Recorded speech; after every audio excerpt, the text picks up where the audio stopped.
Hi అండి. హ్యాండ్స్కి సంక దగ్గర సంక చిప్పలు అని అంటారు.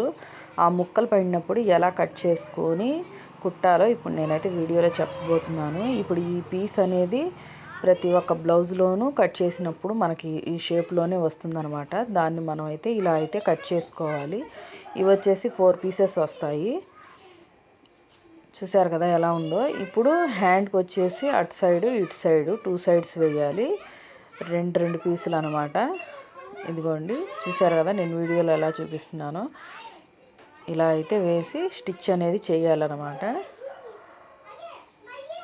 ఇలా కుట్టిన తర్వాత అండ్ ఇలా తిప్పేసి మళ్ళీ ఒక స్టిచ్ అనేది వేయాలి. అప్పుడు పర్ఫెక్ట్గా వస్తుంది. రెండో సైడ్ కూడా అంతే కుట్టేసుకోవాలి.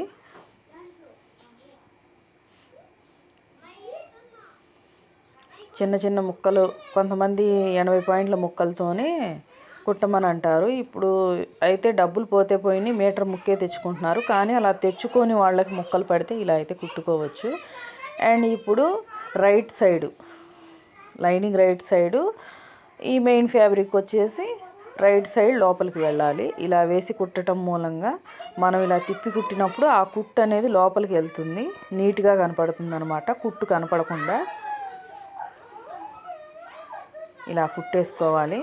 ఒక స్టిచ్ అయితే వేసాను, అదిగోండి చూడండి. ఇప్పుడు కుట్టు అనేది లోపలికి వెళ్ళిపోయింది, మనకు కుట్టు అనేది కానరాట్లేదు. ఇప్పుడు దీన్ని ఇలా పైన స్టిచ్ వేసుకోవచ్చు. కొంతమంది ఏమో ఇష్టపడరు పైన కుట్టు కనపడితే, అప్పుడు ఇలా లైనింగ్ సైడ్ అనేది కుట్టు అనేది వేసుకోవాలన్నమాట. ఇలా వేసుకోవటం మూలంగా నీట్గా ఉంటుంది. హ్యాండ్కి వచ్చేసి హెమ్మింగ్ చేసే పని కూడా తగ్గుతుంది.